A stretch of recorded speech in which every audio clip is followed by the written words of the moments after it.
Bonjour, bienvenue à tous sur ce podcast Bridge Happy Hours. Donc ce mois-ci, on reçoit Christophe et Luc. Le podcast dont on va parler, oui, il s'intitule « Si tu n'as pas créé ta startup avant 50 ans, tu as raté ta vie ». On va parler d'autres thèmes également comme l'intelligence artificielle et les échecs.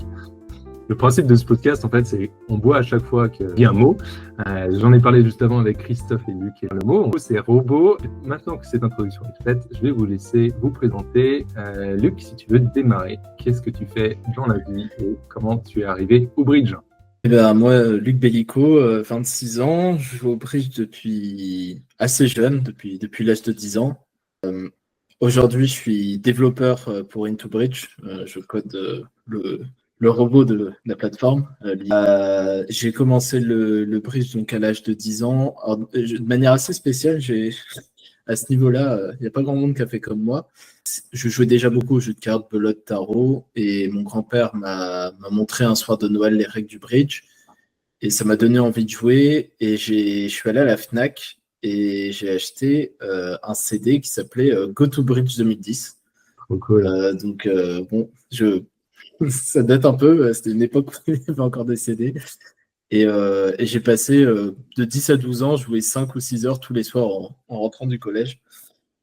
Et voilà, j'ai commencé le bridge comme ça sur GoToBridge.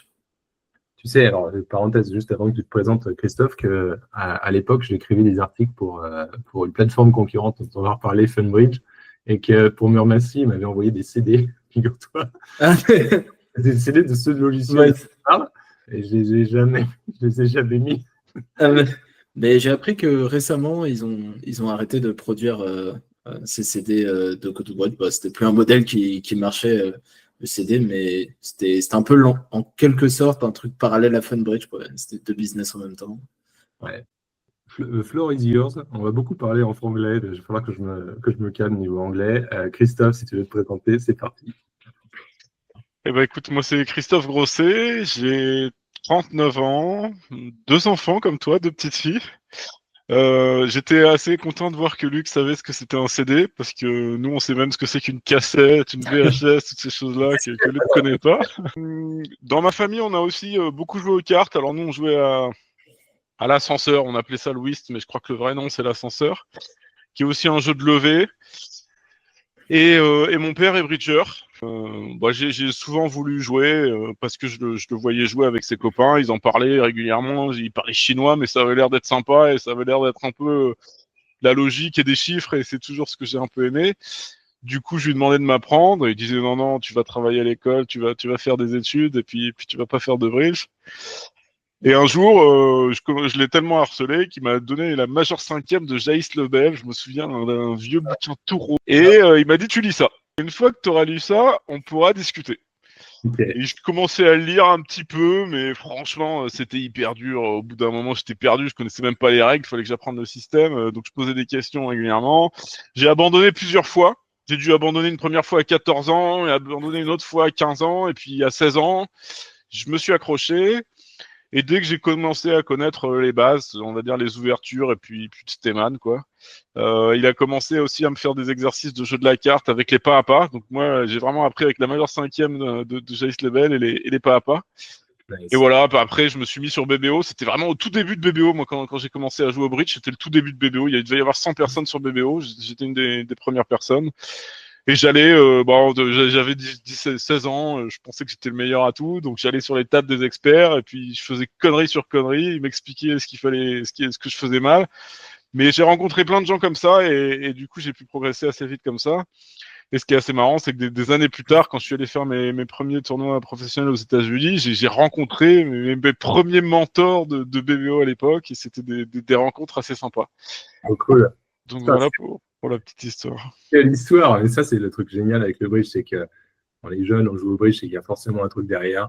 Il y a forcément une bonne histoire à raconter. Je vous la donne, la mienne. Je pense que je ne la raconterai pas à chaque épisode, mais comme ça, vous l'aurez entendu une fois. Je suis arrivé au bridge parce que ma maîtresse m'a fait faire du mini-bridge quand j'étais tout petit. Alors, ta maîtresse, tu pourrais définir? La maîtresse que j'avais à 7 ans. Normalement, c'est pas obligatoire stage là. Bon, ça, c'était la grande époque on fait du bridge. On t'enrôle assez jeune pour qu'on te donne une chance en fait d'arriver à du bridge plus tard. C'est effectivement ce qui s'est passé. J'aime bien jouer aux cartes. J'ai fait du coup du bridge. J'ai même fait une compétition avec un partenaire à l'époque. On avait bien fini. On a gagné les trucs. C'était sponsorisé par Tropicana. Je me souviens du truc parce qu'en fait, l'histoire, c'est que Tropicana, je ne sais pas, a fermé ou il a fait faillite et compagnie. Et du coup, il n'y avait plus de Tropicana. Mais j'avais adoré le Tropicana qu'on nous avait offert en récompense dans cette truc. Donc, j'étais tout perdu. Et en fait, Tropicana s'est relancé du coup quand j'avais 18 ans, un truc comme ça. C'est dégueulasse. Alors, est-ce que Luc, il sait ce que c'est Tropicana? Mais je me demande si c'est Tropicana ou Tropico dont tu parles. Tropico, ouais. Ah oui, c'est ça. Tropico, Parce que Tropico, c'était, si je dis pas de bêtises, la boîte d'un bridger. Ah ouais? Je crois que c'était la boîte de l'ancien président de la fédération, Patrick Grant, si je dis pas de bêtises. Je dis peut-être absolument n'importe quoi. Hein. C'est pas mon époque, mais je crois que il y a au moins une personne qui m'a dit ça un jour. Donc voilà. Je crois qu'il a été PDG de cette boîte. Mais je dis peut-être des bêtises. Un jour, j'ai joué à la table du Capitaine Flamme. Je ne sais pas si vous voyez qui c'est, non? Les restaurants Flamme, ça. Ah oui. Ah oui, bah ça, oui. Bah, ça, c'est Franck Rib. C'est Franck Rim, ça. Ah, c'est Franck Rim? Alors, il est quand même président de la FFB et de la WBF actuellement. Hein. Salut Franck, si tu nous écoutes. Ouais, c'est dingue. Ok, d'accord. Donc, j'ai joué avec Franck Rim à la table. C'est drôle. Son surnom, du coup, c'est Capitaine Flamme. Sachez-le, la prochaine fois que vous le croisez, vous pouvez l'appeler que ça. Bref, du coup, je m'éparpille. Du coup, pour finir l'histoire, j'ai complètement tout oublié. Et quand j'étais étudiant, j'ai emménagé par pure coïncidence dans un logement et c'était juste en dessous d'un club de bridge. Du coup, j'ai vu de la lumière, je suis rentré. J'ai eu de la chance aussi. Je suis tombé dans un club où il y avait des jeunes. C'était à Angers. Et du coup, j'ai commencé des leçons avec d'autres jeunes, dont des gens qui sont toujours actifs dans le bridge, en fait. Émeric? Ouais, par exemple, Émeric Le Batteur. Émeric Le Batteur, qu'on salue et qui viendra peut-être un jour sur le podcast. Bref, tout ça pour dire que je suis content et j'ai découvert un truc qui m'a passionné et qui m'a entraîné pendant un bon moment et qui continue à m'entraîner puisqu'on est là à en parler. Du coup, vous faites tous les deux partie de la même boîte, Into Bridge. Qu'est-ce que fait Into Bridge en deux mots pour les gens qui ne connaissent pas? Christophe, tu es le CEO, je te laisse la parole. En deux mots, Into Bridge, c'est une plateforme sur laquelle les joueurs peuvent jouer au bridge, tout simplement, que ce soit entre amis ou tout seul avec des robots. Elle a été avec des robots. J'attendais que ça, parce que je suis en train de voir à ce moment-là. Ça doit être un biais cognitif ou un truc comme ça. Voilà, qu'on a lancé maintenant il y a 4 ans. À la base, on voulait... L'idée pour laquelle ça a été lancé, c'est au moment du Covid. Énormément de bridgers se sont mis au bridge en ligne parce qu'il n'y avait plus vraiment le choix, enfin pas dont moi, mais je jouais aussi pendant le Covid, même si je ne m'y suis pas mis à ce moment-là. Et on a un peu trouvé, avec Stéphane, avec qui j'ai créé la boîte, que malheureusement, BBO à l'époque ne mettait pas les choses en place pour que le bridge puisse un peu devenir comme les échecs. Les échecs, on a l'impression, ont énormément profité du boom du Covid, mais pas parce qu'ils ont été bons pendant le Covid, parce qu'en fait, ils étaient bons avant, ils étaient prêts à recevoir tout ça et à faire que ça marche super bien. Le bridge l'était pas, et on n'a pas senti une motivation extrême de le faire, plus une motivation un peu court-termiste d'un fonds d'investissement, quoi, d'avoir le plus d'argent possible. Du coup, on s'est dit que le bridge avait besoin d'autre chose. Donc voilà, à la base, pourquoi on a créé la chose. Et en fait, au bout d'un an et demi, on a un peu changé de stratégie, dans le sens où on s'est rendu compte que déjà, les bridgers, c'est une population assez âgée. Ils avaient dû attendre le Covid pour être forcés à aller sur BBO. Et les faire changer de plateforme, c'était trop difficile. J'allais dire impossible, mais j'en sais rien. Si ça se trouve, des gens meilleurs auraient pu y arriver, mais en tout cas trop difficile pour nous. Et on s'est un peu redirigé sur des robots Pourquoi ? Bah parce qu'en fait, quand tu fais une partie avec robot, tu dois 2 fois. C'est bien, Tu c'est bien. dois- C'est le cœur de l'added value de Into C'est Bridge. chaud, en plus monter est super chaud. Tu dois convaincre qu'une personne de venir entre guillemets pour s'amuser. Donc c'est beaucoup plus simple de convaincre des gens de venir parce qu'elles trouvent la plateforme bien et ça suffit, elles s'amusent. Alors que quand c'est un groupe de personnes qui ont l'habitude de jouer avec leurs amis, il faut vraiment convaincre tout le groupe d'un côté pour euh, pour venir et ça a été c'était en tout cas trop difficile pour nous. Et donc voilà, donc aujourd'hui, je dirais qu'on est plus un concurrent de Funbridge, bien qu'on fasse les deux. En fait, on fait ce que fait Into Bridge et ce que fait Funbridge, ce que fait BBO et ce que fait Funbridge. Mais BBO, je dirais, bénéficie encore de l'effet un peu WhatsApp, l'effet un peu Facebook, c'est-à-dire que tout le monde est sur BBO et du coup, c'est très dur d'attirer une masse suffisante pour que les gens puissent faire le transfert. Ouais. Alors, du coup, quand on s'appelle Into Bridge et qu'on veut attirer des stars comme Luc Bellico, comment on fait pour convaincre Luc Bellico de venir travailler pour Into Bridge? Alors, je ne sais pas si si Into Bridge a convaincu Luc Bellico ou si plutôt nos relations entre Luc et moi ont. En fait, avec Luc, pendant ce Covid, on avait. Je sais plus qui avait contacté l'autre. Mais en gros, Luc avait organisé des tournois. Peut-être qu'il pourra en parler. Vas-y, je te laisse commencer, dire comment ça s'est fait, peut-être. Attends, mais c'est le truc de Les Open. c'est ça, ouais, que tu as organisé. Ouais. Ok, vas-y. Non, mais avant, c'était pas eOpen. Au tout début, c'était Funbridge en individuel. Enfin, En fait, au tout début, j'ai organisé sur Funbridge des tournois par élimination avec un tableur, un Google Sheet. Et ça marchait plutôt bien. Enfin, je faisais ça sur un groupe Facebook. Et puis, il y avait tous les jeunes qui participaient à ce truc-là. C'était en BAM. Et c'était assez sympa. J'avais fait plusieurs petites éditions comme ça. Et c'est Cricri qui m'avait contacté, qui m'avait dit tu peux pas faire. Enfin, tu peux pas organiser des vrais tournois. J'ai posé là, c'était des faux tournois. Non, mais des tournois avec 4 joueurs. 4 joueurs. Le vrai, Ouais, c'est ça.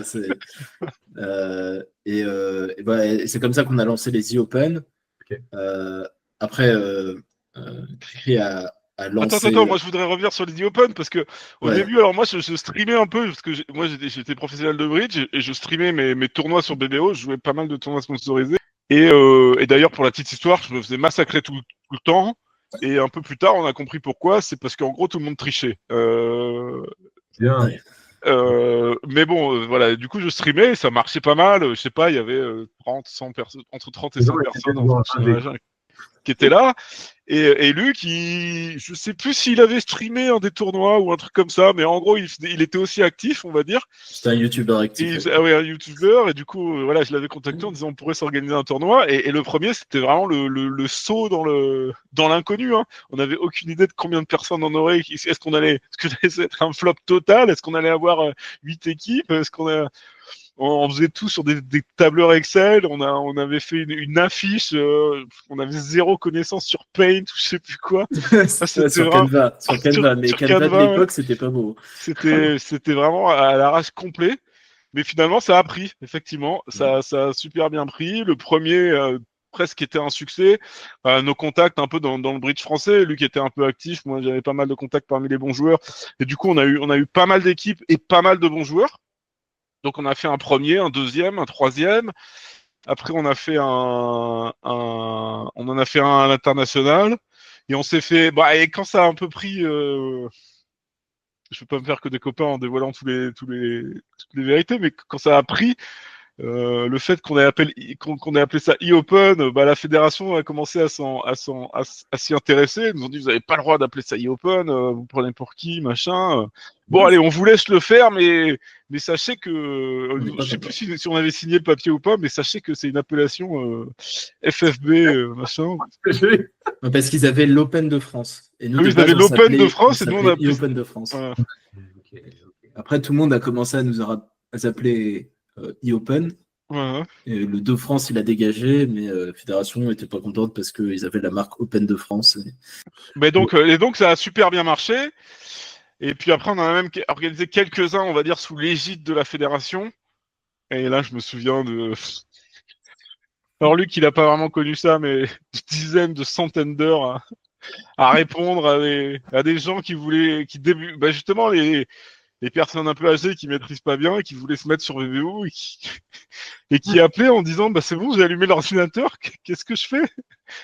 Parce que nous on donnait dans les trucs, allez sur VBO, vous allez recevoir une invitation, mais ils savaient même pas ce que c'était VBO les gens. Donc il fallait leur faire installer, enfin bon voilà. Il fallait leur dire mais c'est un floppy disk, il faut le mettre dans la machine. Enfin bon voilà, et on a fait des butlers et des scoring tout sur Excel. Des fois il y avait des erreurs, on a passé pas mal de temps, mais bon voilà, du coup ça a créé des liens. Et au moment d'Into Bridge, Luc, je crois qu'il était en apprentissage. Il était en apprentissage dans une autre boîte et on faisait toujours des e-open en parallèle au début. Et puis au moment de son deuxième apprentissage, deuxième stage, pardon, le stage. Donc il a fait un premier stage, puis il est reparti à l'école, puis il a refait un deuxième stage. Et en gros, son stage de fin d'études, il a fait chez nous et on a enchaîné comme ça. Bien. Alors, j'ai du coup switché sur l'arrière-boutique d'aujourd'hui, ce que c'est Into Bridge. On va fast-forward à ce que c'est aujourd'hui Into Bridge. Donc, c'est une équipe de combien de personnes et comment vous vous différenciez par rapport à Funbridge ou des BBO? Alors, déjà, pour répondre à ta première question sur l'équipe, on est vraiment une toute petite équipe. En gros, on est 4. Il y a Luc qui s'occupe des robots. Du robot. Et jusqu'à présent, et je tiens à le féliciter parce que en gros, tout seul en 2 ans et demi maintenant, c'est ça, quelque chose comme ça. Et je pense qu'il a réussi à développer un robot qui est complimenté par Larry Cohen quand même. Franchement. Exactement. Franchement, c'est gold ça. Mais si ce n'est le meilleur du marché, un des tout meilleurs. Donc vraiment félicitations à lui. Il a fait un super boulot. Pratiquement tout seul. Des fois, on brainstorm un peu, mais c'est assez rare. Et il a vraiment fait ça pratiquement tout seul. Il pourra nous raconter son aventure. Je sais qu'il a failli abandonner à un moment, donc il pourra raconter ça. Et donc il y a lui, il y a Givko qui est notre développeur principal qui va en faire toute la machine, tout ce que vous voyez sur Into Bridge. Et il y a Stéphane et moi qui s'occupons de tout ce qui est non technique, on va dire. Donc, l'histoire des robots de Luc. Comment tu as réussi à entraîner les robots et c'est quoi la backstory de l'IA, LIA? La backstory de l'IA, donc en fait, moi j'ai commencé chez Into Bridge en tant que stage et l'objectif c'était de créer un robot décent en 6 mois. Qui pouvait être utilisé sur Into Bridge. Alors, sachant qu'à l'époque, sur Into Bridge, on ne pouvait pas jouer avec des robots, il n'y avait pas de robots du tout. Ouais. On avait dit objectif deuxième série, non? Je me souviens pas. Ouais, c'était quelque chose comme ça. Ouais. Objectif deuxième série, parce qu'on a dit un robot qui joue correctement, c'est trop vague, je me souviens, donc on va mettre des objectifs smart. Ouais. Et je me souviens, j'avais vraiment pas beaucoup d'idées de comment j'étais censé aborder le sujet. Je savais à peu près comment les robots marchaient chez les autres. C'est-à-dire, il y a quelques spécificités. Par exemple, ils font souvent des simulations à 4 jeux. Ils essaient d'estimer les mains adverses et puis ils prennent des décisions par rapport à ça. Bon, je savais qu'ils faisaient ce genre de choses. Mais à partir de 0, c'est rude, quoi. Donc, j'ai commencé, j'ai tenté un peu des trucs au hasard et j'ai pris un peu de temps à vraiment démarrer. En fait, ce qui m'a beaucoup aidé à démarrer, c'était que il y a très peu de temps auparavant, il y avait quelqu'un qui avait lancé un projet open source de robot qui s'appelait Ben. Ouais. Et en fait, ce qu'on a fait sur Into Bridge d'abord, c'est que moi j'ai contribué à mettre en place Ben sur Into Bridge. Et donc Ben, j'ai fait quelques petites améliorations dessus, et notamment de faire du jeu de la carte un peu humain, de la parité, des trucs comme ça. Ouais. Et j'ai aussi fait un système d'alerte pour qu'il puisse expliquer ses enchères. Alors c'était vraiment à la one again parce que Ben avait la spécificité d'être un robot qui marchait avec des réseaux de neurones, et donc c'était pas de la logique if-else. Ouais. Et donc pour lui faire cracher des alertes, en fait j'ai fait tourner localement sur mon ordinateur. J'ai tourné je sais pas combien de fois et j'ai fait des statistiques sur ce qu'il avait pour chaque enchère, et puis à partir de là j'ai fait des alertes. Donc parfois ça marchait pas très. Parfois, c'était faux. Enfin, des fois, il faisait un splinter dans 2 cartes. Personne ne savait pourquoi. Mais puis, il n'était pas content quand il alertait que Master Splinter. Mais voilà, en fait, ça m'a beaucoup aidé à démarrer. Ouais. Et à partir de là, je sentais que c'était un peu moins de pression aussi parce qu'il y avait quelque chose qui marchait sur la plateforme. Et donc là, j'ai commencé à développer l'IA pour de vrai. Ouais. Et je me suis concentré uniquement sur les enchères pour commencer. D'abord que les enchères à 2. Et j'ai fait quelque chose qui a marché correctement, relativement rapidement en fait, plus vite que ce que je pensais. Et quand ça a commencé à marcher correctement, je me suis occupé de changer le jeu de la carte qui a tourné avec... alors le robot s'appelait Lydia, mais il y avait encore Ben qui tournait pour le jeu de la carte derrière. Et après, j'ai complètement remplacé le moteur de jeu de la carte de Ben. Donc maintenant, c'est aussi l'IA qui fait le jeu de la carte. Très bien. Un grand merci d'ailleurs à Laurent Daly, qui est la personne qui a développé Ben en open source. On a eu de la chance parce que quelques mois après, il a été embauché par la concurrence, par 52. Mais avant ça, il a été disponible pour en plus nous aider et nous donner quelques feedbacks. Et ça, c'était vraiment top.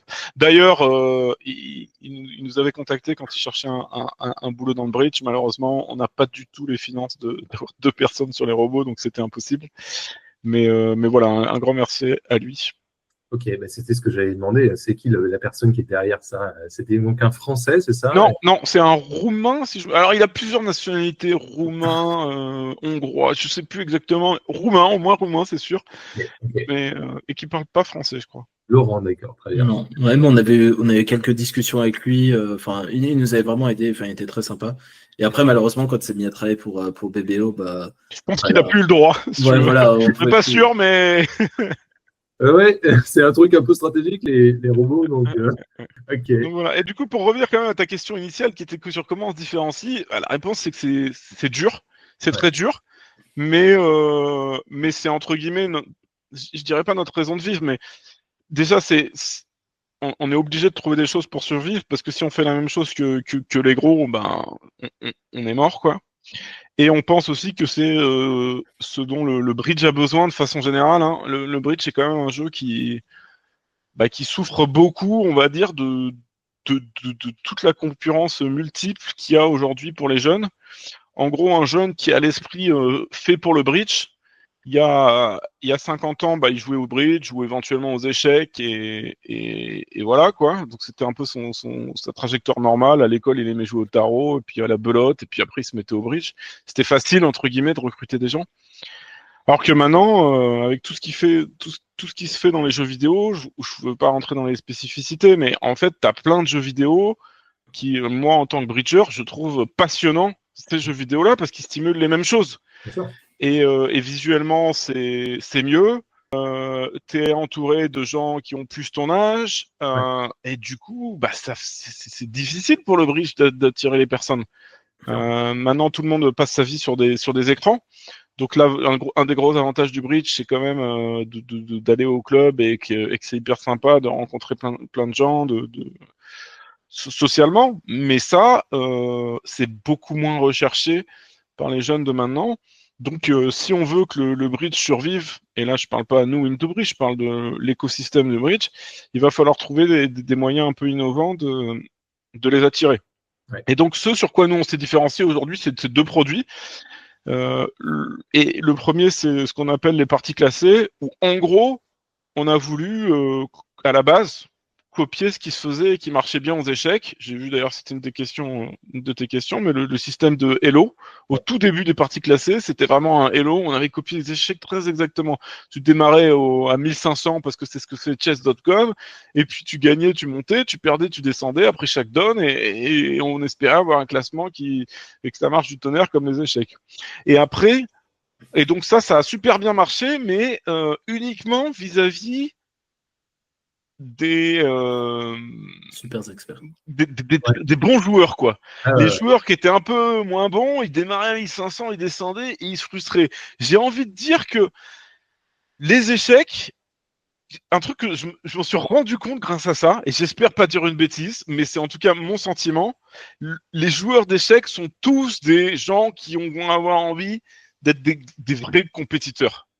Alors que dans le bridge, je pense qu'il y a deux types de population. Tu as ceux-là qui vont être super compétiteurs et tu as tous ceux qui sont aussi très attirés par la partie sociale et la partie. Et eux, ils sont un peu moins dans cet aspect. Et je pense que c'est une majorité de gens. En gros, les gens qui sont contents d'aller au club. Le bridge, c'est sympa, mais le bridge ne se suffit pas à lui-même. C'est le bridge, c'est sympa parce que j'aime ça, mais aussi parce que c'est un jeu avec un partenaire, des adversaires, l'aspect social, etc. Et du coup, pour toute cette partie-là, eh ben, le système brut, entre guillemets, ne suffisait pas. Ouais. Et après, on a voulu s'inspirer de ce qui se faisait dans les autres jeux vidéo, justement pour intéresser ces gens-là, pour qu'ils aient une progression tout au long une progression constante. Et c'est pour ça qu'on redémarre les saisons à chaque fois pour qu'ils puissent redémarrer la progression et qu'ils ne soient pas bloqués. Ouais. Et donc, tu as beaucoup de gens qui, en gros, ne progressent plus au bridge parce qu'ils font pas les efforts. Et comme moi, je vais jouer au tennis ou au paddle une fois par semaine, bah, je vais pas progresser au bout d'un moment, mais je prends toujours un plaisir fou à jouer. Et il faut trouver ce trigger du plaisir des gens et c'est d'avoir une progression. Hein. Et donc, c'est pour ça qu'on a fait pas mal de modifications pour arriver aujourd'hui au niveau des parties classées qu'on a qui fonctionne bien et qui est notre produit, je vais dire, qui fonctionne le mieux. Et notre deuxième produit, c'est tous les jours, on a un challenge de 5 dons qu'on appelle le Daily Celebrity Challenge, où on a une star qui joue 5 dons et qui explique comment elle a joué ces 5 dons. Et tous les jours, vous pouvez venir, vous jouez les 5 dons, les mêmes 5 dons que lui, vous êtes comparé au champion, et puis vous pouvez essayer de le battre sur une ou deux dons. Et après, écoutez sa réflexion pour chacune des dons et voir comment il arrive à ce résultat-là. Si j'essaie de récapituler un peu, du coup, ce que tu dis, si j'ai bien compris, je suis un peu lent parce qu'on parle beaucoup de robots, du coup, Yankee. Là, actuellement, vous êtes plutôt sur le second segment, c'est-à-dire des gens qui sont plutôt orientés vers l'expertise et s'améliorer. C'est plus ça, c'est pas trop la target, c'est pas trop le con. Si, justement. Alors, à la base, on a créé un truc un peu pour nous. Et ça, c'était probablement une grosse erreur, d'ailleurs. Mais du coup, effectivement, notre première clientèle, les gens, d'ailleurs, ils adoraient. On avait des champions américains, Steve Wynn, des heures à jouer. Et c'était super pour ces gens-là. Mais le problème, c'est qu'avec 100 clients, on va pas loin. Exactement. Et du coup, clairement, toutes les modifications qu'on fait depuis, c'est pour attirer le public un peu plus large, convivial, etc. Okay. Exactement. Ok, je comprends. Alors, faut quand même dire un truc qui est important, c'est que quand on a lancé les parties classées, donc au début c'était un système d'élo, mais on en était au stade où on se demandait mais comment on peut attirer des gens sur notre plateforme, parce que ce qu'on essayait depuis le début, c'était un peu de faire ce que faisait BBO, mais un peu plus joli, un peu mieux, et on se disait les gens ils vont venir comme ça, et puis bon, on a dit au bout d'un moment, on s'est dit bon ça marche pas, on va tenter un truc vraiment nouveau et un peu rigolo, et puis on va voir si ça accroche.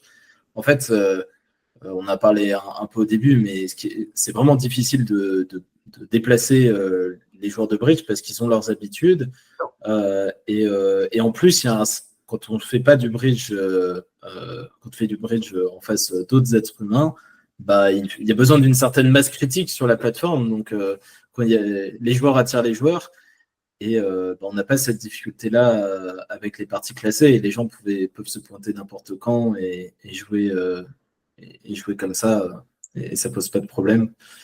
Donc, c'est né un peu dans cet esprit-là aussi. J'ai une petite anecdote sur ce truc-là. Je me souviens, je ne sais pas si tu te souviens, Luc, je testais du coup les parties classées, parce que je crois qu'à l'époque j'étais bêta-testeur pour Into Bridge. Et du coup, moi, mon objectif, c'était pas, je m'en foutais de l'élo. Moi, ce que je voulais, c'était battre Luc Bellico. J'étais content, j'ai réussi à le battre plusieurs fois. Alors, c'est l'objectif de beaucoup de Français, mais tu sais qu'il est 25e Français ou quelque chose comme ça, donc très peu y arrivent. Hein.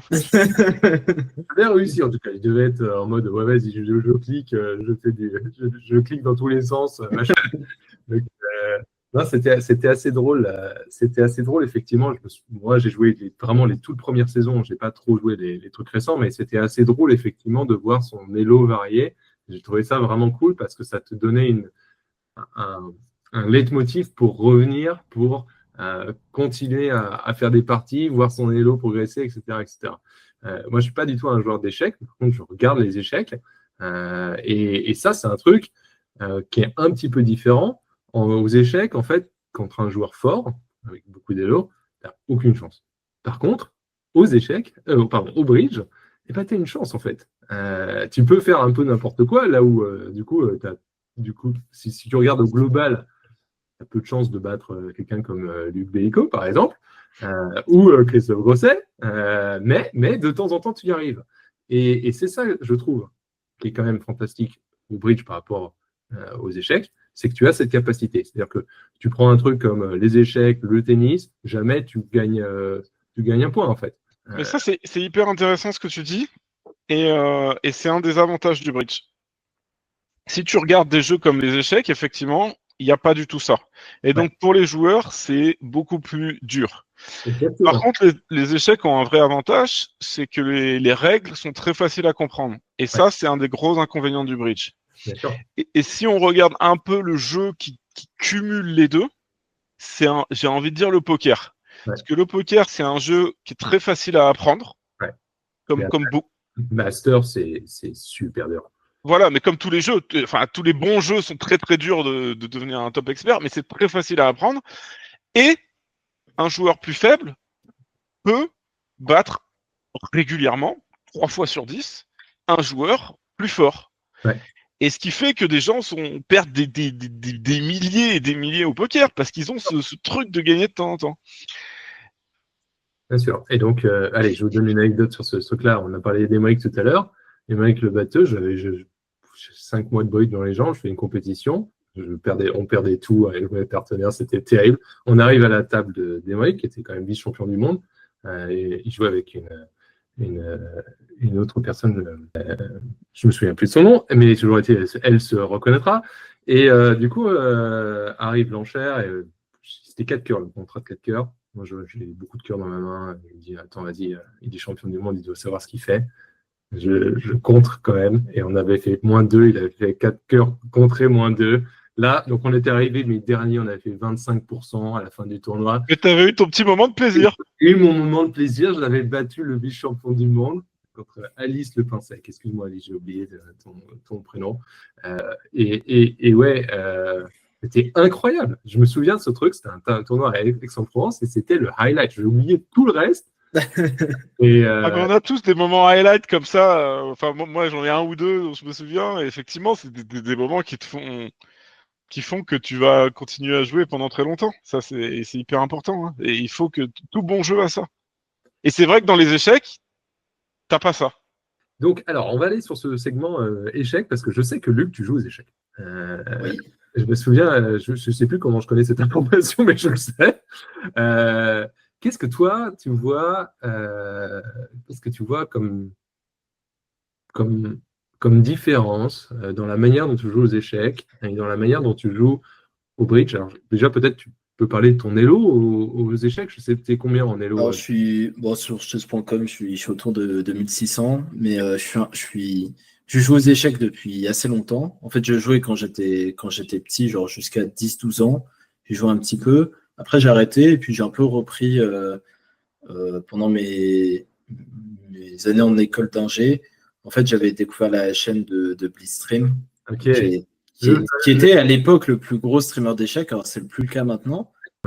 Ouais, maintenant, c'est Julien Song. Ouais. Moi, je suis toujours un grand fan de Blitzstream et je regarde uniquement son contenu sur les échecs francophones, mais j'ai redécouvert comme ça.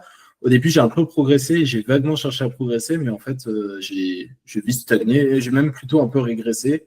Et, alors que je joue vraiment beaucoup. Hein. J'ai un nombre d'heures sur Lichess qui est assez indécent, mais je progresse plus. Hein. Je joue vraiment aux échecs que pour m'amuser et passer le temps. Mais c'est dingo ça. Alors, d'où ça vient? Parce que tu es dans le top 0.0, je ne sais pas combien de 0% au bridge. Et tu es une chèvre aux échecs. Ouais. Pourquoi, lui? Pas une chèvre. Non, mais moi, je visualise vraiment les échecs comme un loisir et le bridge comme étant le truc où j'ai envie de gagner. Parce que aussi, j'ai ce point de vue réaliste où je me dis que aux échecs, je ne pourrais jamais être très fort. Parce que même si travaillais beaucoup les échecs et que j'y allais à fond, je sais que au mieux, je serais 2200, 2300, enfin, j'en sais rien, je sais même pas si c'est encore possible aujourd'hui, Ouais. mais bon, les échecs, c'est quand même un truc de brut où tu as besoin de commencer. Si tu veux être vraiment très fort, il faut commencer à 3 ans. Ok. Bon, moi, j'ai la chance d'avoir commencé le bridge à l'âge à peu près où c'est le plus tôt, enfin, au plus tôt possible, quoi, parce que c'est difficile de commencer le bridge avant l'âge de 10 ans. Ouais. J'ai cette chance, j'adore le jeu. C'est dans celui-là que je vais à fond et pas dans un jeu où je suis moins fort. Et pareil, quand je fais des sports, je me dis, je fais de la course à pied, du paddle. Je reste un peu réaliste par rapport à mes attentes parce que Ok. je joue avant tout pour m'amuser. Et tu savais Euh, le bridge, au bridge, tu savais que tu avais un potentiel qui pouvait exploser. En fait, j'ai eu la chance de toujours être. Enfin, j'ai très tôt joué pour les équipes de France jeunes, Ouais. plus ou moins repérées. Enfin, il faut dire ce qu'il y a. Hein, quand on a 13 ans et qu'on joue au bridge, on n'est pas beaucoup, donc vite on se retrouve dans les équipes de France. Et après, je fais partie toutes les compétitions internationales. Je fais toujours des résultats plus ou moins corrects. Enfin, Ouais. entre gagner et huitième sur toutes les compétitions que je joue. Enfin, j'ai envie de progresser, j'ai envie de rejouer, je gagne. Enfin, je sais que ces trucs-là, ils peuvent plus m'arriver dans aucun sport. Donc, Ok. et puis j'adore le jeu, donc ça tombe bien. Donc, je me suis donné à fond. Et après, je m'intéresse beaucoup aux échecs aussi parce qu'il y a tout ce côté explosion des échecs en ligne ces dernières années. J'ai regardé attentivement ce qu'il faisait en fait, on n'en a pas parlé, mais quand on a lancé les e-Open avec Christophe, Ouais. un des trucs qui était vraiment spécifique pour nous par rapport aux autres, c'était qu'on avait la chaîne Twitch où on commentait en direct, enfin en pseudo différé d'ailleurs, c'était très galère ça. C'était l'enfer. Non, On mais la plupart du temps, c'était enregistrait. en direct. Je crois que on a fait ça une ou deux compétitions en direct. Ouais, bon, bref, on avait notre chaîne Twitch et puis après, je faisais un récap quotidien tous les jours sur YouTube. Voilà, donc on essayait d'attirer les bridgers avec ça, mais ça marchait plutôt bien. En fait, les e-Open ont très très bien marché avec les joueurs assez experts. On avait du monde et les gens étaient hyper enthousiastes. Et quand on est passé à la Fédé, les gens se plaignaient. En fait, payaient et ils comprenaient pas tout ce contenu. Il y en a beaucoup qui comprenaient pas tout ce contenu. La chaîne Twitch, la chaîne YouTube, c'est des trucs qui les intéressaient absolument pas. Et pour eux, c'était juste un tournoi en ligne qui coûtait beaucoup trop cher. Ouais. Donc, C'est-à-dire que ça a bien changé maintenant. ouais.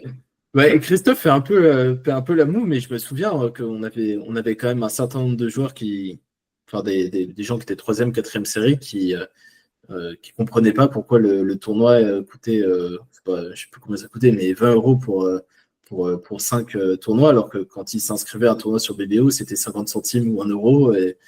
Et en fait, ils avaient plus de mal. Enfin, la valeur ajoutée les intéressait moins, quoi. Le stream, le butler, les récaps YouTube. Bien sûr. Mais c'est vrai que on revient à ça, mais c'est un peu une fierté quand même, parce que pendant le Covid, en gros, les e-Open, ça avait remplacé les DN. Hein. Ouais, clairement. C'était vraiment le rendez-vous de tous les joueurs experts. On était un peu même pour les tout meilleurs joueurs, on avait organisé, je me souviens, des matchs France-Norvège, je crois qu'on avait avec les champions norvégiens, Brogland, tout ça. C'était vraiment sympa. De la belle époque, on s'en souviendra toute notre vie. Ouais, pas mal, pas mal. Ok. Qu'est-ce qui, alors, on parle beaucoup de la Fédé, on se fait des copains, c'est bien. On parle beaucoup de la Fédé. Qu'est-ce qui, à votre avis, a fait que tout ça a changé? Parce qu'aujourd'hui, on voit beaucoup la Fédé partout. En gros, on voit très, très clairement qu'ils essaient de se démocratiser, d'attirer des gens qui font du stream. Ils sont en partenariat avec différentes plateformes de bridge. Il y a très clairement cette appétence de la fédération de bridge vers tout ce qui est plateforme digitale.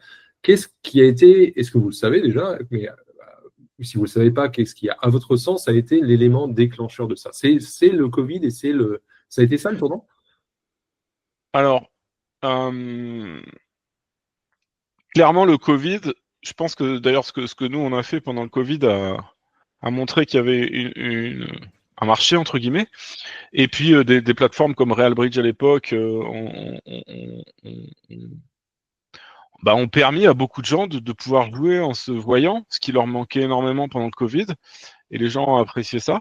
Et puis on va pas se voiler la face, c'est une source de revenus supplémentaires possible, alors que tous les chiffres du bridge sont malheureusement un peu à la baisse. Donc pour la fédération, avoir une source de revenus supplémentaire, c'est une bonne chose. Et j'ai quand même envie de rendre à César ce qui lui appartient.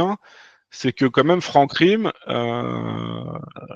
dès le Covid, en fait, il y a eu une élection vers la fin du Covid. Ouais. Et lui avait clairement mis le digital comme une de ses pierres angulaires de son programme.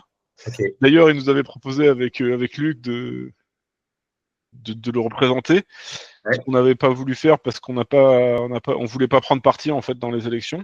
Ouais. Non, c'est pas une erreur. On trouve ça un peu dommage qu'on ait pris un retour de bâton suite à ça. Je pense que notre position, nous, on voulait travailler avec qui que ce soit. Nous, on voulait le bien du bridge et pas le bien d'un candidat plus que l'autre.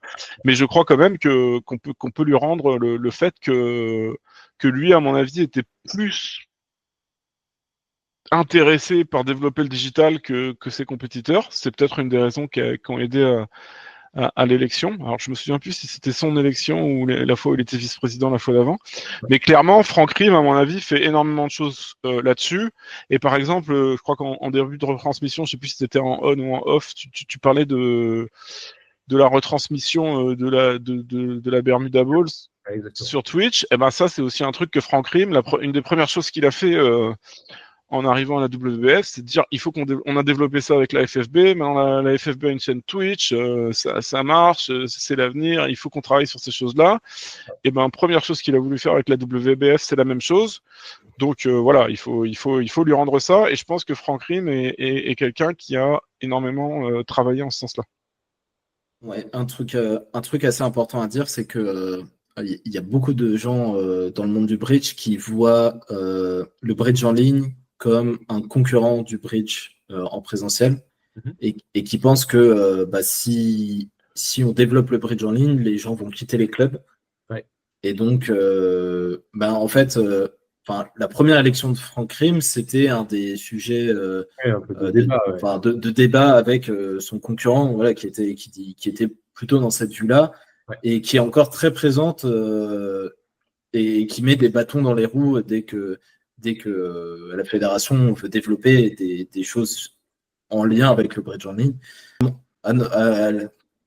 Pour nous, ça paraît, pour Christophe et moi, on est évidemment complètement en désaccord avec ça. On pense que le bridge en ligne, ça aide à récupérer des nouveaux joueurs, et que les gens ils sont tout autant intéressés par aller jouer de tournois, aller prendre des cours, même faire des tournois l'après-midi, et que c'est pas du tout en concurrence. Mais c'est une vision qui est encore très importante, et qui, à mon avis, va rester encore très longtemps. Mais c'est comme de dire que FIFA, ça fait du mal au foot. Ouais, c'est complètement grotesque. Et alors que c'est pas le même jeu en plus. Les gens qui jouent à FIFA, ils pourraient dire j'arrête de jouer au foot, c'est pas le même jeu, je suis bon à FIFA.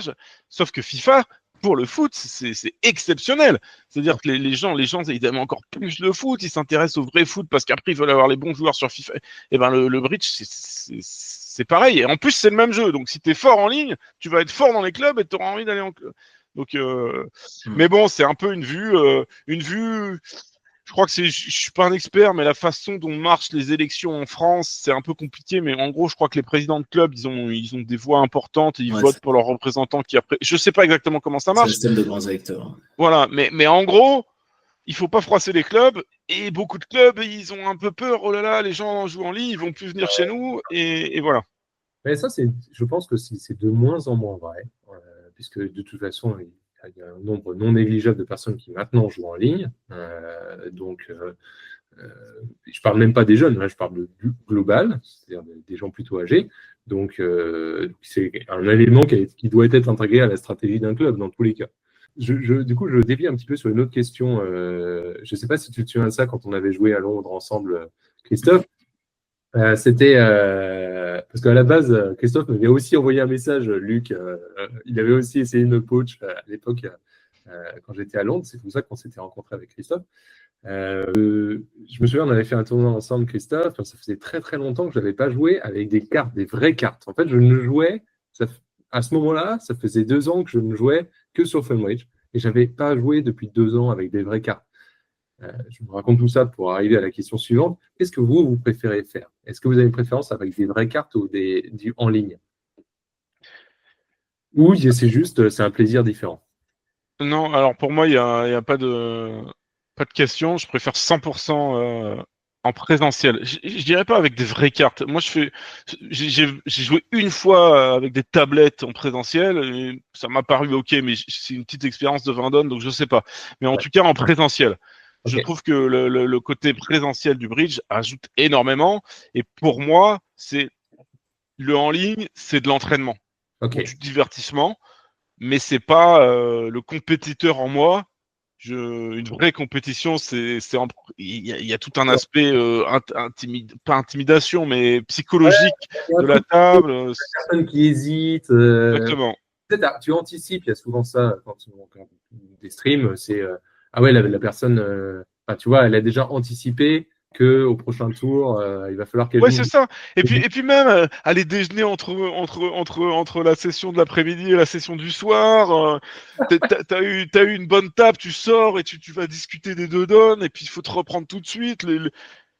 Je sais pas, mais pour moi, rien ne remplacera le bridge en présentiel. Et pourtant, j'ai créé une startup de bridge en ligne. Donc je pense que les deux sont pas du tout en compétition l'un avec l'autre, mais le vrai bridge, c'est le bridge en présentiel.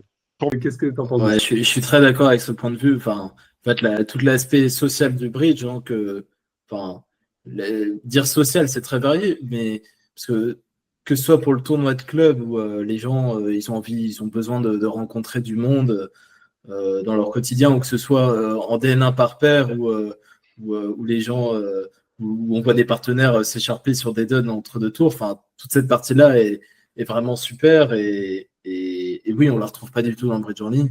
Je suis tout à fait d'accord avec lui. Moi, quand je joue au bridge en ligne, c'est pour passer le temps et cliquer rapidement, quoi. Tu retrouves la partie écharpement entre partenaires, mais via DM interposé.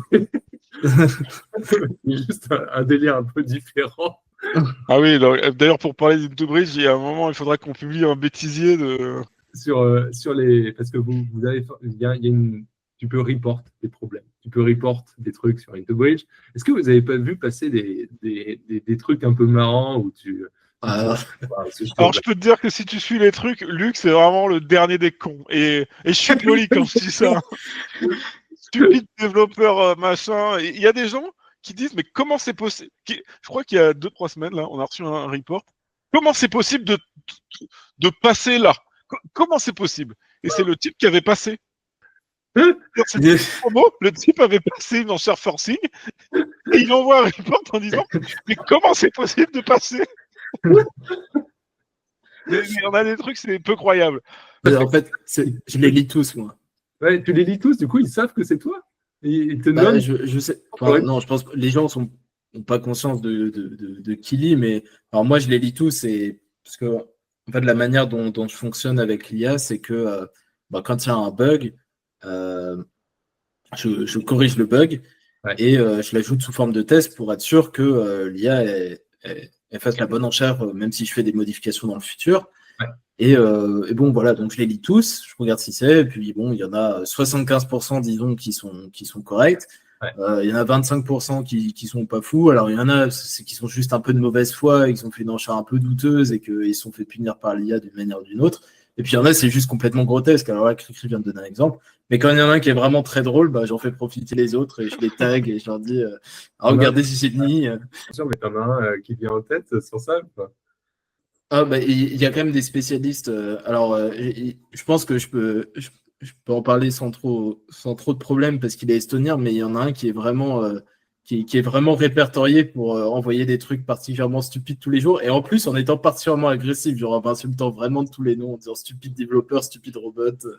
Et il est débutant au jeu, c'est très rigolo. Ok, je comprends. C'est pas mal. C'est bien, mais ça t'égaye un peu dans ta journée. Si t'as pas ton petit report de l'estonien dans la semaine, t'es un peu triste. Ouais, c'est ça. Et en fait, mais ceci étant, quand même, Luc disait que 75% des reports sont bons, ce qui montre quand même qu'on a, entre guillemets, pas complètement réussi la transition expert, non expert. On parlait des deux catégories de joueurs parce que, alors moi j'ai un peu bossé chez Funbridge et je peux te dire que le ratio c'était au mieux l'inverse. Tu disais, je me souviens d'une conversation où tu disais qu'en fait il y avait même un ranking dans le report. Chez Funbridge, ça marche comme ça. C'est-à-dire que quand tu as reporté plusieurs fois une donne, en fait, une donne qui a été corrigée, eh ben, tu marques des points. Par contre, si tu fais un report sur une donne où tu as complètement tort, tu perds des points. Mais les gens sont pas au courant de ça. C'était juste un reporting en interne chez Funbridge. Ouais. Et du coup, mais ce qui est plutôt très malin. Du coup, les personnes qui font des bons reports, ils vont être lus. Et c'est un système qui est qui s'améliore du coup naturellement tout seul avec le temps. Et je sais que certains experts, ils leur mettent tout de suite 1 million de points, comme ça ils savent que leurs reports sont bons immédiatement. Bien sûr, c'est logique. Quand tu as du coup une masse d'informations et que tu dois faire la tri, il faut un système comme ça, c'est obligatoire, sinon tu perds un temps fou en fait. Malheureusement, on a encore, on en parlait ce matin en interne avec Stéphane, on a encore à peu près 50 000 moins d'utilisateurs que 50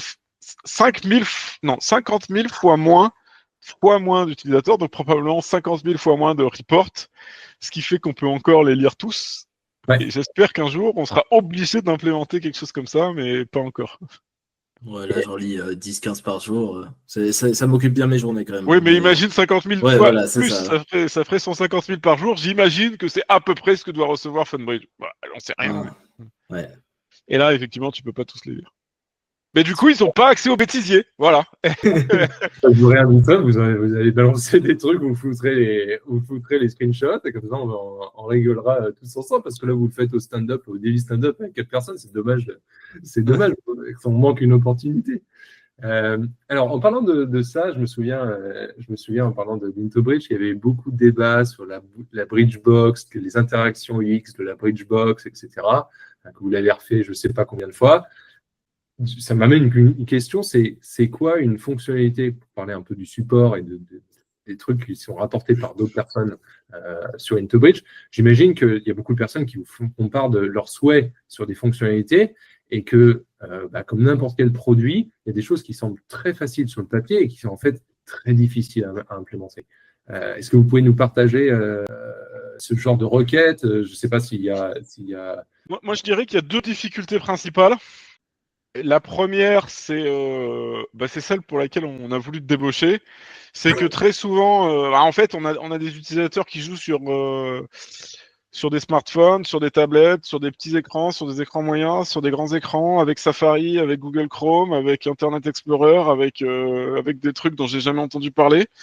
Et en gros, que quand tu fasses un visuel, ce soit adapté à l'ensemble des supports, ça, c'est un enfer.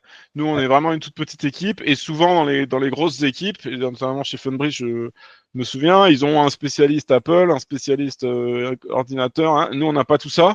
Et du coup, pour faire quelque chose qui marche bien sans bug visuel, quelle que soit la fonctionnalité, mais dès que c'est un tout petit peu interactif ou un tout petit peu évolutif, c'est très compliqué. Ouais. Plus parce qu'on manque de moyens, je dirais. Mais voilà. Ok. Et la deuxième chose, c'est que souvent, les gens, ils ont une bonne idée. Effectivement. Ouais, ce serait bien de faire ça.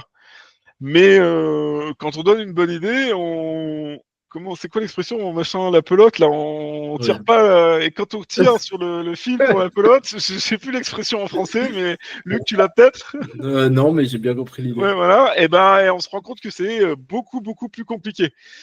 Du coup, j'ai envie de dire que c'est les deux phases. La première phase, c'est-à-dire aller dans l'ensemble de tous les détails d'une fonctionnalité pour être sûr que ça marche et pour pas laisser des loopholes, là, des trous dans la raquette qui font qu'en fait ça va pas marcher du tout alors qu'on croit que c'est une super idée. Donc vraiment la confection et à la fin l'affichage. Tout ce qui est entre les deux, ça peut être plus ou moins dur, mais ça va prendre plus ou moins de temps, mais on va le faire marcher, quoi. On va le faire marcher et c'est qu'une question de temps, entre guillemets. Oui. Alors que les deux trucs extrêmes, on peut rater des choses au début et après on se les coltine tout du long, on essaye de revenir et puis en fait pour changer ça, fallait tout changer et là c'est la grosse galère Et l'affichage, c'est une galère qu'on aura toujours et que voilà. Et les traductions, je t'ai même pas parlé des traductions. Tu prévois un texte pour le support de l'estonien dans une boîte et puis après t'as du chinois, ça prend plus de caractères. T'as de l'allemand avec des mots à n'en plus finir. Et puis t'avais pas prévu que ta boîte elle grossit mal et au lieu de grossir sur la droite, elle grossit vers le bas et t'as un bouton qui devient affreux. Enfin voilà. Moi, je suis impressionné que vous ayez géré ce genre de truc avec une boîte de 4 personnes, juste pour prendre un parallèle. Alors maintenant, je suis peut-être encore plus débauchable qu'avant, plus de valeur que vous, parce que figurez-vous que la boîte, j'ai pas été travailler chez Intobridge, j'ai été travailler pour une autre boîte française, je suis dans l'équipe mobile. Donc, je suis atterri dans l'équipe mobile, je n'avais jamais fait de mobile de ma vie avant. Et du coup, on doit supporter supporte le verbe anglais, on doit gérer tous les devices, les vieux Android, les vieux machins. C'est ce que tu décris en fait. Là, c'est une réalité pour mon équipe. En fait, déjà dans mon équipe, on est 10. Et c'est un délire. C'est hallucinant la complexité qu'il y a en fait cachée. Je te laisse peut-être rebondir un peu, Luc, sur la partie feature des trucs qui ont été peut-être implémentés par Intobridge, qui étaient à la base des reports d'utilisateurs. Alors, comme on l'a dit précédemment, moi, je m'occupe vraiment spécifiquement du robot. Je suis à un stade où j'avoue que je suis plutôt content parce que, surtout pour les enchères, j'ai l'impression que dès que j'ai un bug, je peux le corriger d'une manière ou d'une autre. Ouais. Je me sens, mon code est assez correct pour que dès que j'ai un problème, je puisse le régler sans trop de difficulté. Alors, c'est pas le cas au jeu de la carte parce que c'est beaucoup plus délicat, il y a beaucoup plus d'aléas et c'est pas toujours facile d'ordonner les informations pour un robot, qu'est-ce qu'il est censé croire et qu'est-ce qu'il est censé pas croire à l'enchère, ce genre de choses. Il y a des fautes qui, en plus, tu te dis, il y a des trucs où c'est pas tranché en fait. C'est assez fréquent que le robot ait des informations contradictoires. Par exemple, le déclarant il a dit qu'il avait 5 pics, donc mon partenaire il devrait en avoir 3, mais mon partenaire il m'a donné un compte pair. Qu'est-ce que je suis censé croire? Bon, voilà, il y a toute une histoire. Tu privilégies les enchères de l'utilisateur humain, du coup, c'est compliqué. Bon, j'ai des coefficients un peu partout que je mets assez arbitrairement, faut bien dire. Et puis à la fin, j'espère qu'au final, statistiquement, ça nous donne les bonnes choses. Parce que, évidemment, autant à l'enchère, je peux traiter du cas par cas, surtout quand j'ai des trucs qui viennent assez fréquemment. Bon, aujourd'hui, j'en suis à un stade où, par exemple, la séquence commence un trèfle, un pic de cœur passe, j'ai tous les rebits de l'ouvreur, ils sont vraiment spécifiquement définis. Ouais. Et donc, après, il y a un stade où le robot, il entre en zone de guerre, et puis, il a des règles beaucoup plus générales, des règles pour les compétitifs à haut palier, des règles pour les aréas sans atout, machin. Mais au jeu de la carte, je suis toujours en zone de guerre. Donc, il faut il y a aucun cas qui est vraiment net et clair, à part de débloquer un honneur sur l'entame du roi sans atout, ça s'arrête à peu près là, et puis après, on doit faire avec ce qui vient. Mais bon, voilà, c'est le jeu. Okay. Moi, j'ai pas besoin de m'occuper des téléphones 3 cm de haut et 1 cm de large. Non, mais peut-être qu'un des problèmes qu'a eu Luc, et depuis, il a très bien géré, c'est que quand il, moi je m'en souviens, quand il corrigeait un bug d'enchère, il en introduisait 4 nouveaux. Et ça, c'était un peu problématique. Alors depuis, il a mis plein de tests, et à chaque fois qu'il corrige quelque chose, il y a toute une batterie de tests qui est faite, et si ça crée des bugs parallèles, on les identifie avant de les sortir. Mais souvent, on a eu des semaines un peu de grosse transpiration où on mettait à jour le robot 10 fois dans la semaine, et à chaque fois on introduisait plus de bugs, et c'était un enfer, quoi. Au début, il y avait un bug qui était assez fréquent avec l'IA, qu'on voit des fois avec les robots, c'est qu'elle s'emballe toute seule. Genre, elle se fait contrer à 5 heures, l'autre rectifie à 5 pics, elle rectifie à 6 heures. Et puis, alors, ça, exact. Je dirais pas que ça arrive plus, mais ça arrive vraiment très, très, très rarement. Mais ça, la fréquence a baissé au fur et à mesure. Et en fait, les énormes bugs, ils sont Et alors là, notre ami estonien, je peux te dire, il se faisait plaisir. Alors, ça m'arrive rarement, tu vois, de chambrer violemment une plateforme, machin. J'avais vraiment beaucoup chambré Funbridge sur ça. parce qu'à une certaine époque, ils étaient très très mauvais avec l'enchère du 2 carreaux multi, et le robot, il partait dans des délires, en fait, mais complets. J'avais envoyé des screenshots, c'était la grande époque de Twitter. Funbridge était sur Twitter et je leur envoyais. Alors là, j'ai ouvert 2 carreaux multi, mais c'était monumental. Donc ils ont, je pense qu'ils l'ont corrigé depuis, mais ils avaient aussi ce problème que tu décris très bien, Luc, où l'IA part complètement dans un délire et essaie de, tu vois, ah mince, je me suis trompé. Et maintenant, on a un peu ça d'ailleurs dans les LLM, tu sais, où les LLM te disent, ah oui, t'as raison, et elle essaie de te reproduire un truc. Ouais. C'est un peu ce qui se passe en fait. Elle essaie de bricoler un machin, ce qui est encore en fait pire que le précédent. Sur Cobridge, ça ne pardonne pas. Tu te fais condrer et tu ne vas pas t'arrêter là en fait. Alors, juste pour nos viewers qui seront des bridgers d'un certain âge, les LLM, ChatGPT, quoi. Voilà, Parce que LLM, personne ne va Ouais. te suivre, hein, je te le dis. pardon. Non, mais en vrai, le 2 carreaux multi, c'est pas très surprenant parce que c'est enfin, quelque chose qui est très difficile à gérer, c'est les enchères qui peuvent être une longueur ou une autre. Ouais. Alors déjà, c'est galère pour les humains, hein, quand on voit des séquences qui commencent un pic, deux pics, cœur une mineur. Bah, c'est pas rare de voir des accidents et des gens qui finissent en 5 et 1 au lieu de finir en 5 et 4 dans l'autre mineur. Bah, pour un robot, c'est la même chose. Pour prendre les inférences de qui a quoi et est-ce que je peux conclure qu'il a. Il balance du robot de partout, lui. Alors, on en arrive sur la fin du podcast. Je vais du coup conclure par, avant de passer au rapid fire question, j'ai encore quelques questions que j'aimerais bien vous poser. Vous travaillez sur du bridge depuis, toi, 4 ans, Christophe. Luc, tu travailles aussi sur du bridge, tu continues à faire des compétitions, etc. Est-ce qu'à la fin, on aime encore ça, le bridge, de en faire non-stop son métier? Est-ce que vous avez toujours cette passion, ce feu que moi, en tout cas, j'ai, parce que je ne vais pas dans le bridge. Luc, vas-y.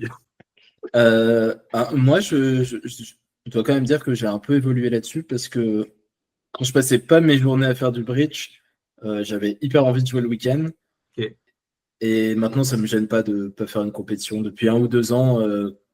Parce que là, je passe mes journées à faire du bridge, hein, littéralement, à corriger des trucs. Et aujourd'hui, je suis toujours très motivé quand il s'agit de faire des tournois internationaux, pardon, mais quand c'est un tournoi français, enfin, interclub, DN, machin, j'ai moins envie de jouer. Moi, je suis toujours très content d'y être, mais moi, si je trouve pas d'équipe, si je trouve pas de partenaire, je vais pas lutter pendant des mois. Bon, c'est pas grave. Je vais faire un week-end, je vais faire du sport. Non, ouais, un peu moins. Enfin, ça me dérange pas de faire des week-ends off maintenant, quoi. Vraiment. Je vais faire des petits marathons avec Christophe. Alors moi, pas du tout, dans le sens où... je vais dire que avant de bosser, j'ai toujours... Enfin, ça fait un moment que je bosse dans le bridge, ça fait à peu près 10 ans, en gros, que depuis que je suis en Angleterre. Mais avant, on va dire, Into Bridge, j'aimais plus qu'avant que maintenant de jouer en ligne. Ça a un peu diminué. Par contre, aller jouer les compétitions à de bon niveau, où en gros, je vais jouer contre une opposition de mon niveau, on va dire, à peu près, hein, des fois un peu meilleure, des fois un peu moins bonne. Ah, ça, j'aime toujours autant ça, et j'adore. Et avant chaque compétition, je suis hyper excité. Et pratiquement, quel que soit mon partenaire ou mon équipe, ces dernières années, j'ai eu des super années. Enfin, l'année dernière a été plutôt une super année, et d'autres années ont été des années un peu galères avec des équipes moins fortes et des résultats moins bons. Mais à chaque fois que je m'assois à la table pour jouer un match contre, encore une fois, des joueurs où je sais que je vais être challengé, je suis à fond et j'ai hyper envie de gagner et j'adore ce jeu et j'adore essayer de continuer à progresser, d'en parler. Et ouais, non, moi, disons, le bridge de haut niveau, on va l'appeler comme ça, je sais pas comment l'appeler autrement, ça n'a pas diminué d'un iota, voire au contraire, ça, je dirais même que ça a progressé, mais c'est aussi peut-être dû au fait que, en gros, depuis le Covid, je joue moins. Avant, j'allais aux États-Unis 3 fois par an, je jouais énormément professionnel, et ça a un peu diminué. Ouais, je comprends. Ça, je pense qu'on pourra faire un épisode entier sur cette question de qu'est-ce qui vous anime dans le bridge, qu'est-ce qui vous attire, qu'est-ce qui vous fait vibrer. Je pense que la réponse est différente, mais il y a certains traits que tu vois chez les joueurs de haut niveau qui, à mon sens, sont les mêmes. Et c'est assez drôle parce que je vois le parallèle qui est très vrai dans des boîtes comme la mienne, où tu n'attires que le top 1%. En fait, tu as des gros traits qui sont les mêmes chez les personnes. Les personnes sont différentes, ont des centres d'intérêt différents, et tu vois que tu as une tendance quand même très importante à être attiré par la compétition, à être boosté par la compétition. C'est vraiment ce que tu décris, Christophe. Peut-être dernière question pour toi avant de passer au rapid fire question, Luc. C'est quoi le truc que tu es en train de travailler, sur quoi tu es en train de travailler sur les robots, qui va arriver, le truc qui t'excite sur la partie vraiment purement robot? Alors, jusque très récemment, j'étais très motivé à l'idée de jouer un championnat du monde de robots. Alors en fait, le dernier championnat du monde de robots, il a eu lieu avant le Covid. Ouais. Et avant cette date-là, il y avait un championnat du monde tous les ans ou tous les 2 ans, je sais plus. Ouais. Et en fait, il y a un gars qui s'occupait de ça à peu près tout seul et il a arrêté de s'en occuper. Et depuis, il n'y a plus rien eu. Et là, on avait l'espoir qu'il y en ait un à Herning en même temps Ouais. que tous les autres championnats en présentiel. Et en fait, ça n'a pas eu lieu parce que en fait, il faut qu'il y ait quelqu'un qui s'en organise et qui s'y mette à fond. C'est bénévole et bon, voilà, c'est compliqué. Donc là, on va avoir un petit truc en ligne, pas officiel, mais à fin octobre. Et en fait, c'est un peu la première fois que je vais pouvoir mesurer l'IA à d'autres robots de manière compétitive. Et je suis hyper hypé par le truc parce que bon, je travaille dessus depuis 2 ans et demi. Les gens qui me regardent faire ça, en vrai, il y en a beaucoup qui pensent que je suis complètement fou, qui me disent qu'ils seraient incapables de faire un truc pareil. Ouais. Moi, je suis hyper à fond pour ce robot. Je suis plus motivé par ça cette année que par mes compétitions de bridge à moi, quoi. Ouais, j'espère que je vais bien faire. Je sais que je suis parmi les robots les plus compétitifs. Mais on verra ce que ça donne. Alors, du coup, je vais passer aux rapid fire questions. Là, le principe des rapid fire questions, c'est la première fois qu'on le fait sur ce podcast, mais je vais l'expliquer pour tout le monde. Je pose une question, vous répondez en 1-2 mots maximum. Voilà. Donc, je vais commencer par toi, Christophe. Si je te dis bridge, qu'est-ce que c'est la première chose qui te vient à l'esprit? Je m'imagine à la Fédé en train de jouer une compétition. Je sais pas si c'est la bonne réponse, mais c'est ça. C'est là où j'ai envie d'être quand j'ai envie de jouer au bridge. La Fédération française à Saint-Cloud, que tout le monde adore, des super locaux et généralement des compétitions de bon niveau. Voilà. Ça, c'est un de mes souvenirs les plus anciens. Quand j'ai gagné du Tropico, c'était à la Fédération. Non, mais ils ont des super locaux, ça, on peut quand même le dire. Et puis, alors là, on change un peu de sujet, on n'est plus dans Rapid Fire, mais le nombre de personnes, quand tu leur parles de bridge, tu leur dis que tu fais du bridge, ah ouais, les locaux de la fédération, c'est pas à Saint-Cloud, là, parce qu'ils sont quand même super bien affichés, et tous les gens les voient sur la rocade, là, le long de la... Les Français champions du monde de bridge. Voilà, le long de la Seine, et du coup, tout le monde sait où est la Fédération française de bridge, et les gens, c'est à peu près tout ce qui... Leur connaissance s'arrête là, mais ils peuvent te dire que la fédération est à Saint-Cloud. Qu'est-ce que ça t'évoque, bridge? Ouais, pareil, la compétition. Mais je pense, mon meilleur souvenir, c'est la compétition internationale, tous les championnats jeunes que j'ai fait. Et, aussi parce que c'est toujours avec mes amis et je passais des super moments dans tous ces tournois. Ok, je vais enchaîner sur une question qui est liée. Ta plus belle réussite, Christophe? La plus belle réussite au bridge? Ouais. Non, c'était pas, parce que j'ai envie de te parler de la saison dernière où on a fait une saison assez sympa là, avec Théo et mon nouveau partenaire. On a gagné Interclub, mais on a perdu en finale des championnats de France, donc ça c'était bien. Mais je pense que c'est quand même la victoire au championnat d'Europe par 4. C'était mes premiers championnats d'Europe par 4. C'était mes premiers championnats internationaux. On a gagné dès la première fois. C'était quand même un super souvenir. Nice. Bon, à toi, Luc, on a oublié le rapide dans la réponse de Christophe. Ouais, c'est les championnats du monde 2017 à Lyon, si je ne dis pas de bêtises. On a gagné en moins de 20 ans. On était champion du monde. C'était juste à côté des Français qui faisaient qui avait fait la finale de la Bermuda Bowl qu'ils avaient perdu d'un chouïa, les Américains. 2 points, c'est tout. Ok, alors là, on n'a pas la réussite, maintenant je vais vous parler de votre plus grosse erreur. Qui veut démarrer? Est-ce que vous avez une erreur en tête? Ouais, mais j'ai 2 trucs très drôles en tête, mais alors enfin, il y a très longtemps, il y a 10 ans, je pense, j'avais pas donné une coupe à mon partenaire à la deuxième levée, alors que c'était littéralement affiché à l'enchère, parce que il y en avait 5 au mort, le déclarant a dit qu'il y en avait 3, moi j'en avais 5, et je lui avais pas donné la coupe parce que j'avais pas réfléchi une demi-seconde. Et mon partenaire s'était bien moqué de moi parce que ça avait filé 6 levées sur la donne, parce que c'était une double coupe en flanc.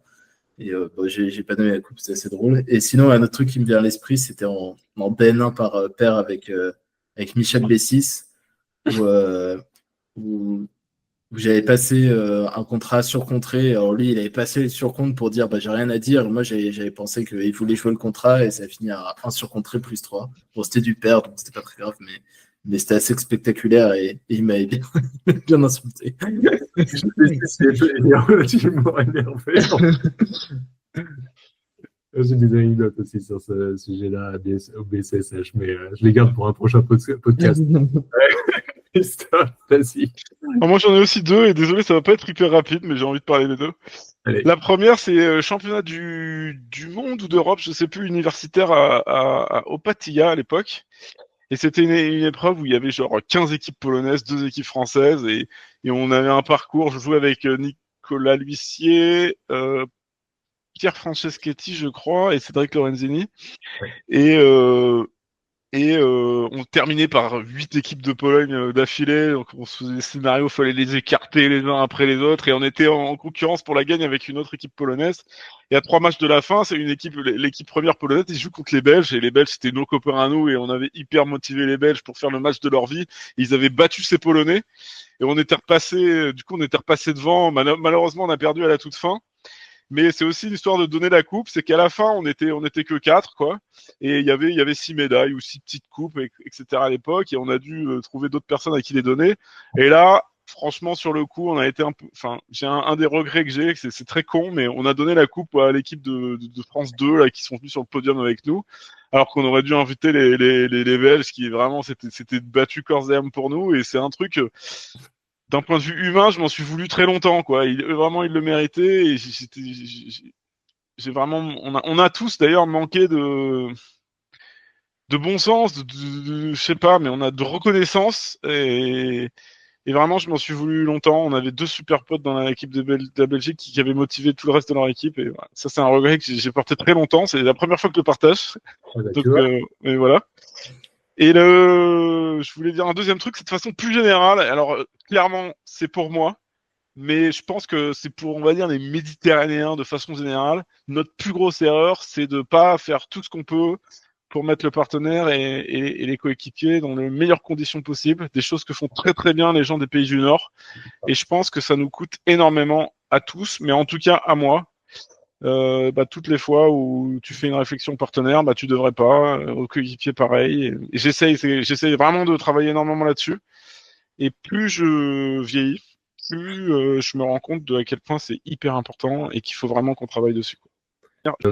Ok, je passe à la question suivante. Qu'est-ce que c'est un moment transformatif pour vous au bridge?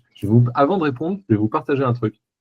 C'est toi, Christophe, qui m'a dit un jour un truc qui a été transformatif. C'était réponse dans 2 mots. C'est ça le principe des Rapid Fire Question. Au bar avec Christophe. C'est ça, la réponse courte. La réponse un tout petit peu plus longue, c'est Christophe m'a dit toutes les donnes sont intéressantes. Je ne sais pas si tu te souviens de ça, Christophe. Je me souviens d'être au bar avec toi, je sais même quel bar, mais je me souviens pas d'avoir dit ça, non. Mais c'était, je disais, ouais, tu vois, il y avait beaucoup de donnes où j'allais jouer rapidement, je fais un pourcentage pas mal, mais ça s'arrête là, et du coup, je suis un peu bored, tu vois, je fais des trucs très rapides. Et en fait, tu m'as dit ce truc où toutes les donnes sont intéressantes. Et en fait, pourquoi tu me disais ça? C'est pas juste les donnes sont intéressantes, c'est juste, en fait, ça t'entraîne à t'exercer, à compter les cartes, à regarder toute donne, en fait, et même si c'est une donne plate, tu vois, c'est un truc. Je prends l'exemple bateau où c'est 100, 300, tu as juste 9 levées, boum, ça y est, fini. Et ben même ça te donne, si tu fais l'effort de compter les mains, si tu fais l'effort de comprendre la carte, de retenir la carte déjà qui a été jouée, la suivante, etc. Ça, c'est intéressant. Donc, moi, qui ne suis pas à votre niveau, mais qui suis à un niveau où je peux encore progresser, vraiment beaucoup, ça a été vraiment très transformatif. Nous aussi, Voilà. on peut progresser, je te rassure. Ben, la question arrive, donc retiens la réponse. Vas-y, Christophe. Mon moment transformatif, je dirais la lecture de Bridge Logic, Bridge Magic. Ok, très intéressant. Alors, je retiens. Et pourquoi, très très rapidement? Alors, je l'ai lu très tôt, probablement bien trop tôt dans mon apprentissage du bridge, mais je me suis rendu compte à quel point ce jeu était fascinant et pouvait être... C'était un peu comme de la magie. La magie, c'est quoi? C'est en fait des trucs que tu vois pas, mais qui permettent d'arriver à des résultats exceptionnels et qui ont l'air impossibles. Et ben, Bridge Logic, Bridge Magic, c'était exactement ça vis-à-vis du bridge. Arriver à des lignes de jeu qui paraissent complètement impossibles, mais avec une accumulation de raisonnement logique et finalement assez simple. Ouais. Et c'est là que je me suis dit, le bridge, c'est magnifique. Et probablement, ça a été un des éléments qui m'a fait déjà énormément progresser, parce que j'ai vu... En fait, un truc hyper important à comprendre pour progresser, c'est de bien avoir conscience de tout ce qu'on ne sait pas. Et bon, moi j'étais un jeune plutôt doué en maths de 16-17 ans, et je pensais que j'étais probablement bien meilleur que ce que j'étais. Et là, j'ai pris un coup, quoi. Je me suis dit, oh là là, mais avant d'arriver à ce niveau-là et d'être capable de faire ça, il va falloir Charbonner un peu. charbonner. Voilà. À toi, Luc. Alors moi, bon, j'ai pas de moment clé qui me vient en tête, mais je suis sûr que ce qui m'a plus fait progresser au bridge et ce qui me fait encore plus progresser, c'est de jouer en face de nouveaux partenaires qui sont meilleurs que moi. Parce que, en fait, Sachant que Luc est 25e. Ils sont de plus en plus rares, En plus, c'est vrai que c'est de plus en plus dur d'avoir, parce que les tout meilleurs joueurs français, on a très rarement l'occasion de jouer avec eux et ouais, ça se resserre au fil des années. Mais quand j'ai joué avec des nouveaux partenaires qui étaient meilleurs que moi, à chaque fois, j'ai appris beaucoup de choses parce que ils ont un peu leur truc, tous des idées à te donner. Je pense que Cricri en fait partie, mais Anne-Laure Tartarin, Michel Bessis, même des gens qui sont moins connus. Hein, j'ai appris plein de choses avec Dominique Baumier. Voilà, c'est mon conseil numéro 1 pour progresser. Et là, tu as cité des Français, je me souviens t'avoir entendu, je ne sais plus où, tu jouais contre des Américains et tu disais, mais c'est des cow-boys, les gars, j'ai pas cru qu'ils pouvaient faire une telle enchère. Ça aussi, ça t'a aidé de jouer contre des nations, typiquement les États-Unis, où c'est plus du poker. Il y a certains trucs où c'est vraiment du poker et pas tellement du coup réfléchi.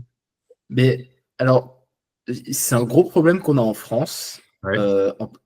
Dans le bridge aussi, c'est que on comprend mal ce que font les étrangers. Ok. Parce que alors ça a ses avantages, mais on a un peu notre bulle, on a notre safe et on apprend avec ça. Et moi, je me souviens, quand j'ai moins de 20 ans, en moins de 16 ans, j'étais hyper méprisant avec les adversaires qui faisaient pas des trucs. Enfin, ils faisaient une enchère et pour moi, c'était complètement débile parce que ça respectait pas les principes que j'avais appris. En fait, je me suis rendu compte au fur et à mesure que ça marchait pas comme ça. Hein. Moi, j'avais appris d'une manière, mais on pouvait faire autrement. Et j'ai aussi beaucoup appris sur la manière dont jouaient les étrangers, en particulier les Américains, quand j'ai codé l'IA. Parce que je me suis mis on a travaillé en collaboration avec des Américains, en particulier avec Gavin Woopert, qui est j'ai codé tout son système. Alors, je suis allé dans ses slides de cours et j'ai vraiment pris toutes ses mains une par une et je devais la faire rentrer dans l'IA pour qu'elle enchaîne de la bonne manière. Et ça m'a beaucoup appris. Voilà. Et donc, en France, dans les catégories jeunes, comme les joueurs les plus âgés, on ne comprend pas assez ce que font les adversaires parce qu'on est trop dans notre monde. Très bien. Eh bien, écoutez, ça sera le mot de la fin. Je pense que c'est une bonne conclusion à ce petit podcast. Je voulais vous remercier déjà pour votre temps, tous les deux, parce qu'on est vendredi soir. Je sais qu'on est à la cool avec des gens cool, mais quand même, d'avoir pris le temps pour venir, d'avoir accepté l'invitation. Et pour tous les auditeurs, l'idée de ce podcast, c'est de le faire tous les mois, de faire venir des invités d'exception sur un thème qui est vraiment original et utile. Je sais déjà le thème de la fois prochaine, ça sera le bridge dame et le bridge de haut niveau. On en a parlé un petit peu sur ce podcast. Donc il y aura une suite si vous êtes intéressé par le sujet. Et puis n'hésitez pas à vous abonner surtout, puisque c'est ça le nerf de la guerre sur YouTube. Là où sera postée cette vidéo, c'est s'abonner. Donc voilà, je voulais vous remercier aussi à tous les viewers qui sont arrivés à la fin de cette vidéo.